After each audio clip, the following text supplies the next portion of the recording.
สวัสดีครับก็มีคนสอบถามผมเข้ามานะครับเกี่ยวข้องกับกระแสทาง TikTok ในปัจจุบันนี้ซึ่งก็คือเรื่องของเต้าหู้ขนนั่นเองนะครับว่าเฮ้ยมันเป็นเชื้อราแล้วมันกินเข้าไปได้อย่างนั้นเหรอมันปลอดภัยเหรอนะครับวันนี้ผมก็เลยอยากจะเอาเรื่องนี้มาวิเคราะห์ให้ฟังนะครับว่ามันเป็นเชื้อราอะไรมันปลอดภัยแค่ไหนนะครับหรือมันมีปัญหาอย่างไรบ้างรวมทั้งผมก็จะแถมให้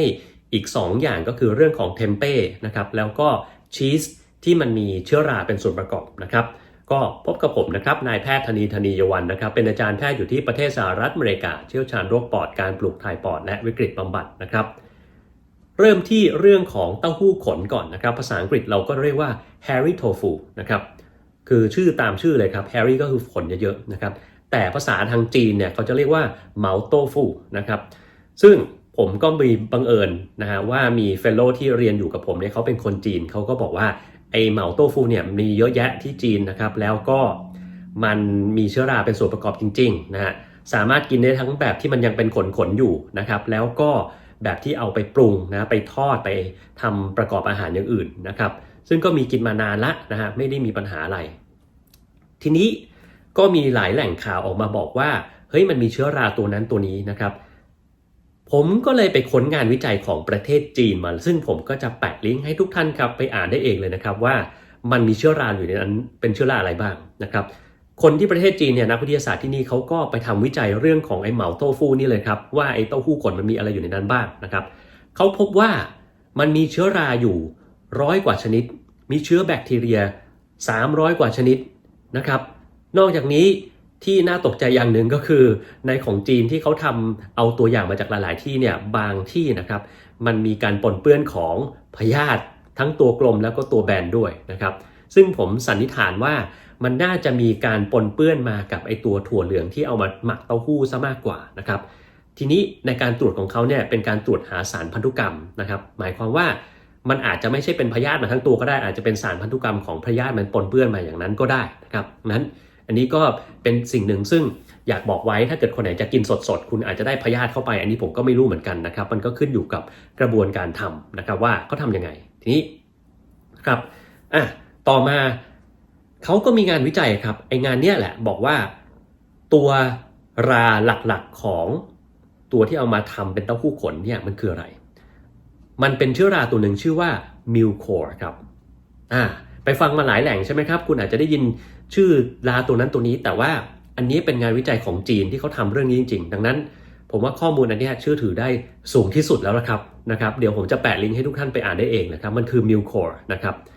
แล้วไอ้มิลโคร์ตัวนี้เนี่ยนะครับคนไหนเรียนแพทย์เนี่ยจะได้ยินมันทีไรเนี่ยจะแบบเกลียดมากเลยเพราะว่า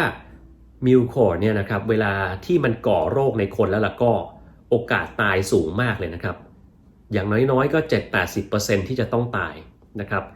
แล้วไอ้ที่รอดเนี่ยก็ไม่ได้แปลว่าจะปกติสุขดีนะครับ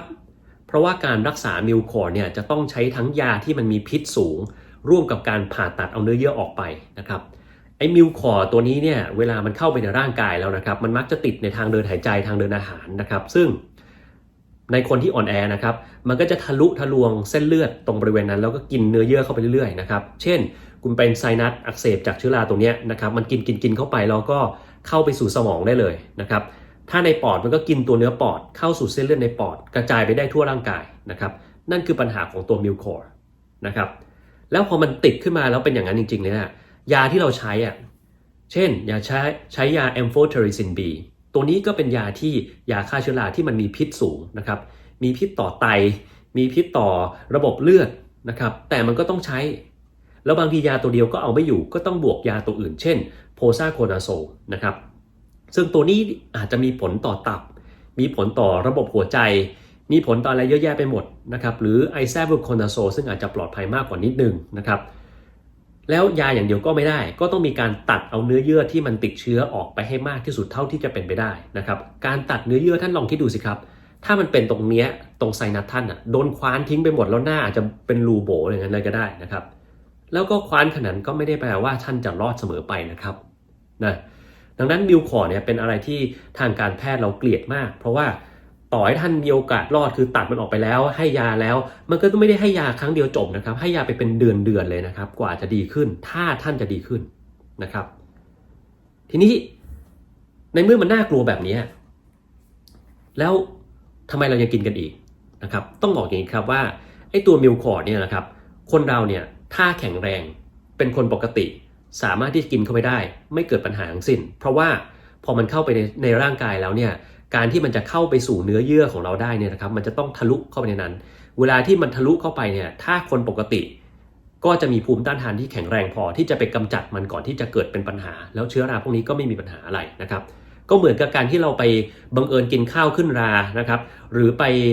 ดื่มน้ำอะไรสักอย่างที่มันบังเอิญมีก้อนเชื้อรารออยู่แล้วเราบังเอิญกินเข้าไปแล้วก้อนเชื้อราเข้าไปลงในท้องแล้วทำไงดีนะครับต้องกินยาฆ่าเชื้อราไหมคำตอบคือไม่ต้องทำอะไรทั้งสิ้นนะครับถ้าท่านแข็งแรงดีมันจะหายไปเองท่านก็จะถ่ายมันออกมาเองนะครับโดยที่ไม่เกิดอะไรขึ้นกับร่างกายพอมันเข้าไปในร่างกายจริงๆแล้วเนี่ยท่านมีสังคมแบคทีเรียซึ่งเรียกว่าไมโครไบโอมอยู่ในนั้นนะครับคอยจัดการกับเชื้อราพวกนี้อยู่แล้วแต่ปัญหาก็จะเกิดขึ้นถ้าท่านมีโรคดังต่อไปนี้นะครับ1เบาหวานที่คุมไม่ได้นะครับจะมีโอกาสติดมิลคอร์ได้นะครับอันที่2ภูมิต้านทานของท่านผิดปกติเช่นท่านกินยากดภูมิต้านทานต่างๆอยู่นะครับไม่ว่าจะกินเพราะว่าท่านปลูกถ่ายอวัยวะท่านมีโรคออโตอิมมูนโรคภูมิต่อต้านตัวเองตัวในอยู่ก็ได้นะครับเช่นท่านกินยาเพรนิโซโลนขนาดสูงเป็นยาสเตียรอยด์ขนาดสูงนะครับท่านที่ทานยาอาจจะเป็นเอซาไทอาปรีนนะครับไมโครฟิโนเลต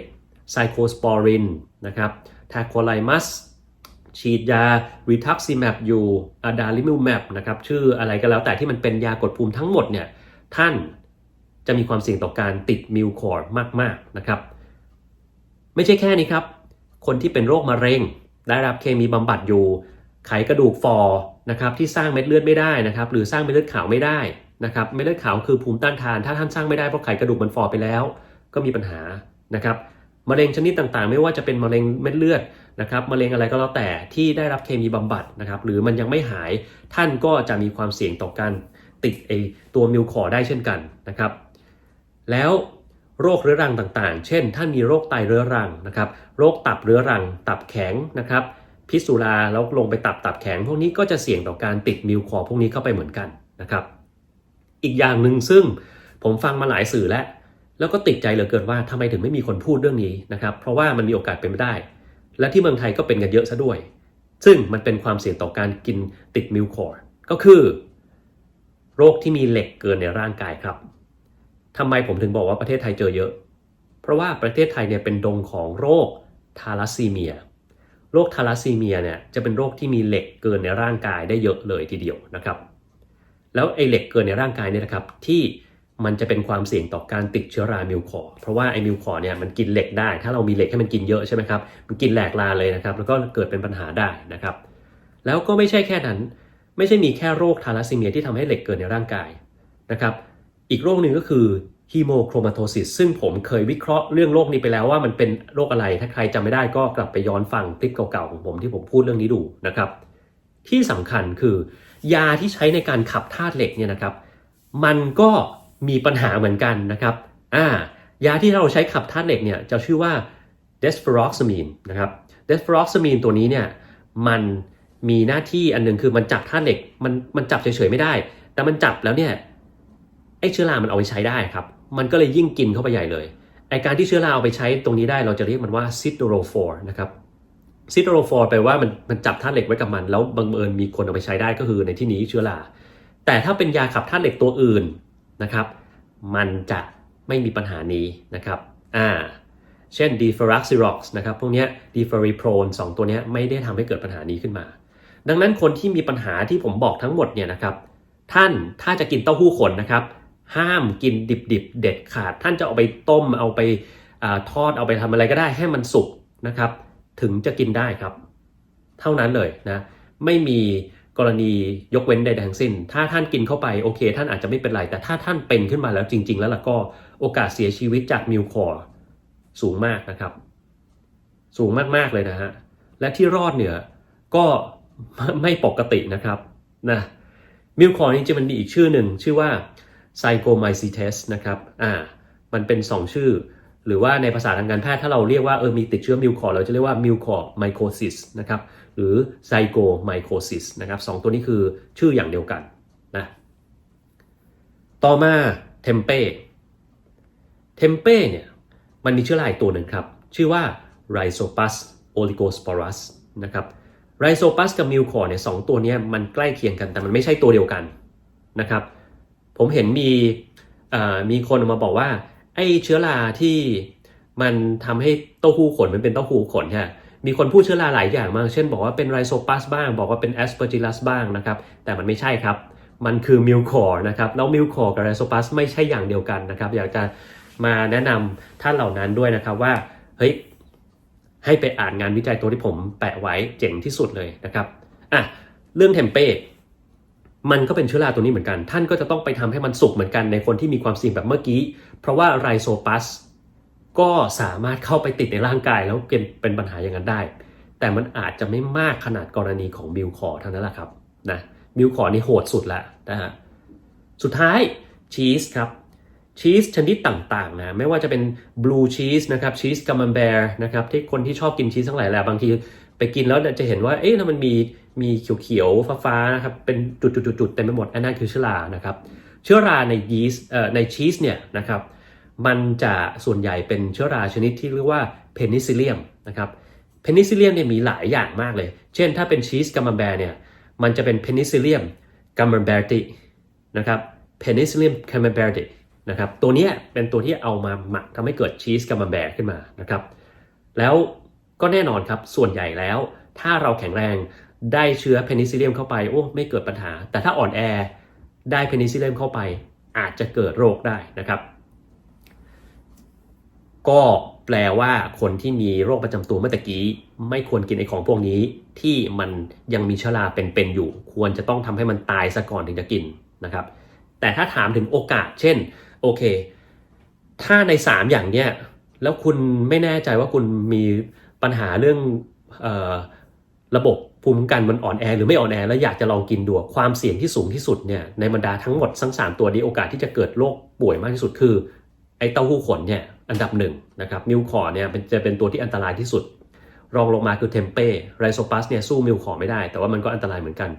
ตัวที่อ่อนแอที่สุดคือเพนิซิลเลียมนะครับที่อยู่ในไอชีสพวกนี้นะครับแล้วถ้าเรากินเนี่ยเราภูมิต้านทานอ่อนแอเรากินบลูชีสเข้าไปเราอาจจะไม่เป็นอะไรก็ได้แต่ถ้าเราไปกินเต้าหู้ขนตอนที่มันยัง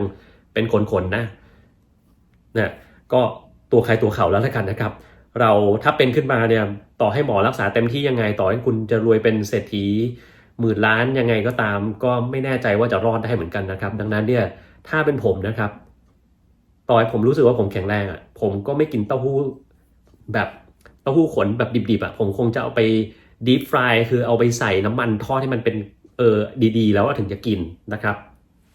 ส่วนคนที่อยากจะเอาเต้าหู้ขนมาทำเองที่บ้านอันนั้นท่านก็ต้องระวังให้ดีแล้วครับว่าเฮ้ยเราทำได้ปลอดภัยแค่ไหนนะครับแล้วอย่างที่บอกเมื่อกี้คือเชื้อราไม่ใช่มีแค่มิวคอร์ตัวเดียวนะครับมันมีเป็น100ชนิดที่อยู่ในนั้นเพียงแต่มิวคอร์เป็นตัวหลักนะครับแล้วถ้าท่านไปดูในเว็บไซต์ของเถาเป่าของจีนอย่างเงี้ยเขามีผงมิวคอร์ให้ท่านเอาไปผสมทำไอ้เต้าหู้ขนเองได้ที่บ้านเลยนะครับ